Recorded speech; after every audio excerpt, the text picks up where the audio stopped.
Good evening and welcome to this edition of Weekend Newswatch. My name is Mochache and our sign language interpreter for tonight is Fiona Wallace. Let's begin our bulletin and thank you so much for choosing us to update you. President William Ruto addressed the 5th mid-year coordination meeting of the African Union, the regional economic communities, the regional mechanisms and the African Union member states at the UN complex in Gigiri, Nairobi. President Ruto informed the session that African unity is inexorable because it will usher in unparalleled change and that the African Union should be the starting point for transformation. He expressed concern that 5 decades after independence, the continent continues to rely on external funding to drive its agenda and said it is possible to build a more integrated, prosperous and stable Africa. We treat each other and all of us are treated by a financial system equally. And all we are asking, we are not asking for one financial system that favors us. No, we are asking for a financial system that is fair for everybody. Part of the challenges we have of liquidity, part of the challenges we have in debt distress is actually caused by an unfair financial architecture that makes us pay interest more than others. The most compelling signal that African integration is unstoppable and that it will open doors for unprecedented socio-economic transformation is the progress we have made in implementing the Africa Continental Free Trade Area. We must all be proud of this magnificent project, an historic achievement by and for ourselves, whose positive effects will reverberate throughout the world for a long time to come. I am not exaggerating. Let us consider the bare facts of the matter. This single mechanism has inaugurated the world's largest free trade area. Under it, 54 countries have agreed to create a single market with a population of 1.4 billion people and a GDP of US dollars 3.4 trillion. And a section of Kenya Kwanza leaders has castigated Azimio la Umoja leaders for calling a 3-day demonstration starting this week. The leaders who spoke on Sunday during a Thanksgiving church service at AIPCA in Bahati alleged that Azimio leader Raila Odinga is using the demonstrations to force a power-sharing agreement. As Dolly Mwirigi Mbuvi now reports, the leaders condemned the violence occasioned by the demonstrations, saying they have caused death and destruction of properties. With just 2 days remaining before the Azimio anti-government protest resume from Wednesday to Friday, as announced by Azimio leader Raila Odinga, a section of Kenya Kwanza leaders led by Transport Cabinet Secretary Kipchumba Murkomen and Nairobi Governor Johnson Sakaja has vowed to thwart the protest plans before Wednesday.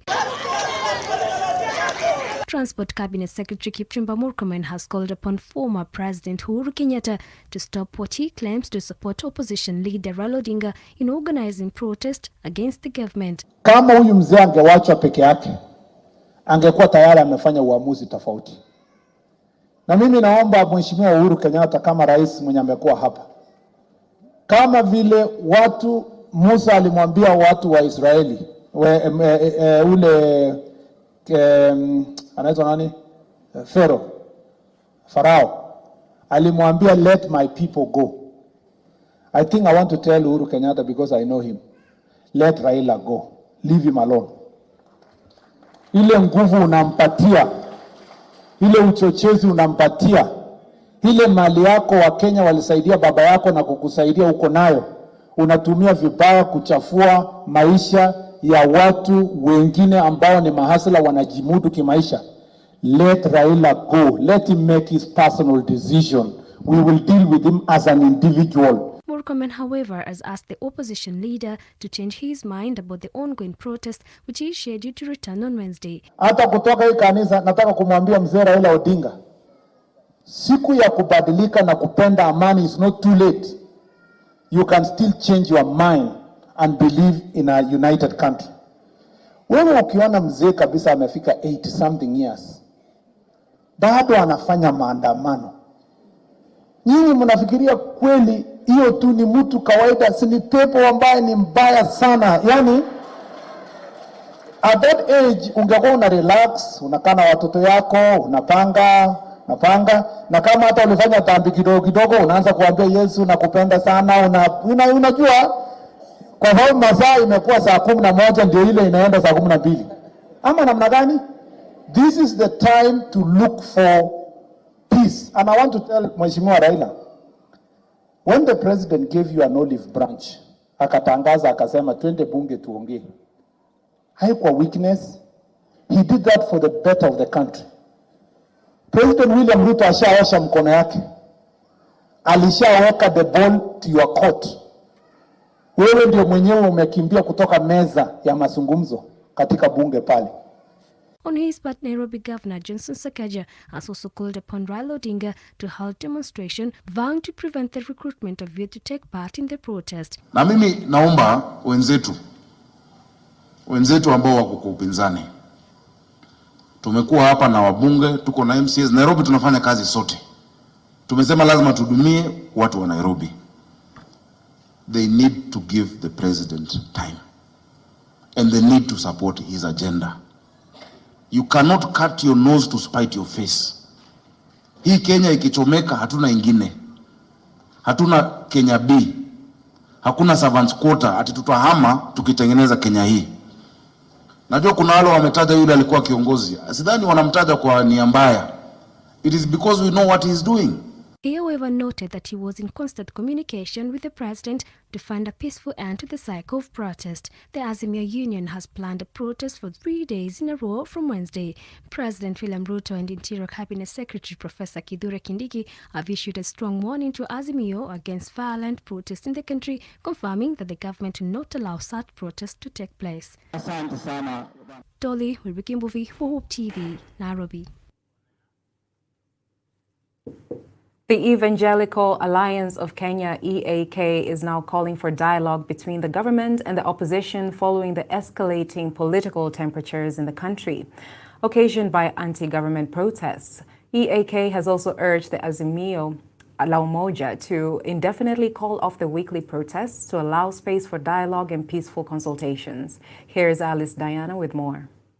Even as Azimio la Umoja supporters plan to resume anti-government demonstrations from Wednesday to Friday this week to protest the high cost of living, church leaders under the Evangelical Alliance of Kenya, EAK, say the invitation to demonstrate and to civil disobedience will only make the situation worse. Addressing the press in Nairobi, EAK board members and leaders noted that the demos have brought more harm to Kenyans, including loss of lives and destruction of property. During demonstrations, people lose their lives.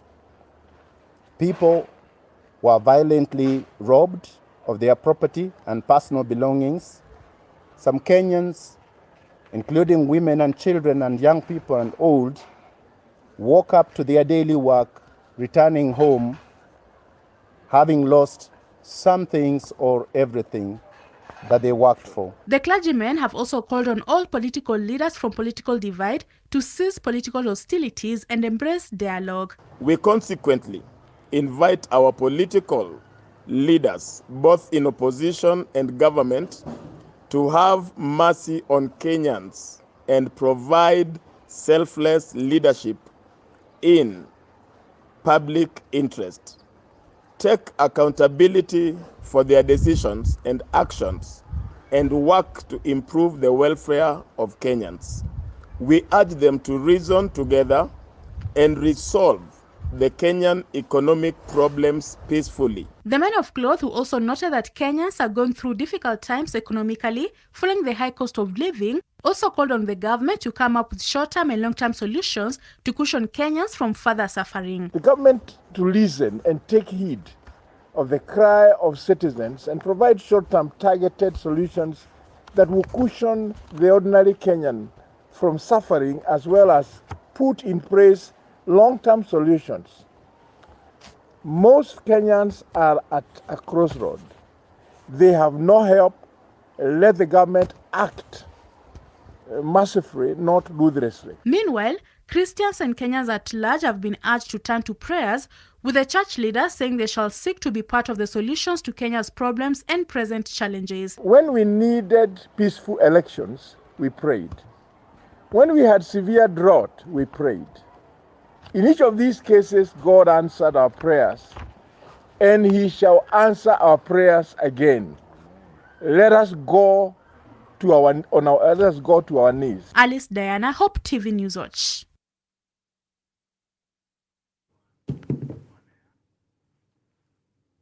Thank you, Alice, for that report. Chief Justice Martha Koome is expected to preside over the swearing-in ceremony of Mary Wanyonyi as the chair of Commission on Revenue Allocation tomorrow on the 17th at 2 a.m. This important event marks a new chapter in the leadership of the CRA, a key institution responsible for equitable distribution of resources in the country. The appointment of Mary Wanyonyi as CRA chair comes at a critical time when the country aims to solve a range of economic and developmental challenges. With extensive experience and expertise in allocation of funds and resources, Wanyonyi is expected to bring new perspectives and innovative approaches to the Commission. As head of the CRA, Wanyonyi will play a key role in ensuring equal distribution of income among the various counties in the country.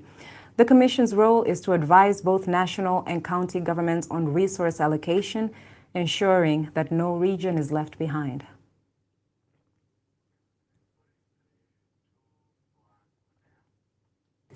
The Nairobi Expressway has resumed operations at the Syokimau and Standard Gauge railway stations, though works to restore damage sustained during last Wednesday's protests are ongoing. One Expressway Limited urged drivers to consider ongoing work and drive at fixed speed limits. The expressway was temporarily inaccessible after protesters blocked the Mombasa Highway on Wednesday and destroyed steel beams that separated the expressway, protesting a tariff hike. Transport Minister Kipchumba Murkomen said last week that damage to the Nairobi Expressway could be more than 700 million shillings and added that ongoing investigations have already resulted in more than 50 arrests and more are expected to be arrested as a result of the vandalism.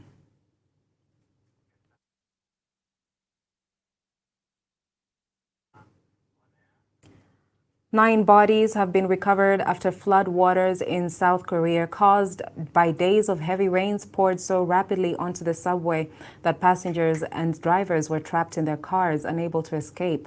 At least 35 people have died so far after the flooding, landslides, and power outages across the country. More than 10 people are missing. It is not clear how many people are still trapped in the 685-meter tunnel in the town of Osong, but 15 vehicles are thought to have drowned. Rainfall totals of around 300 millimeters were reported across South Korea just yesterday.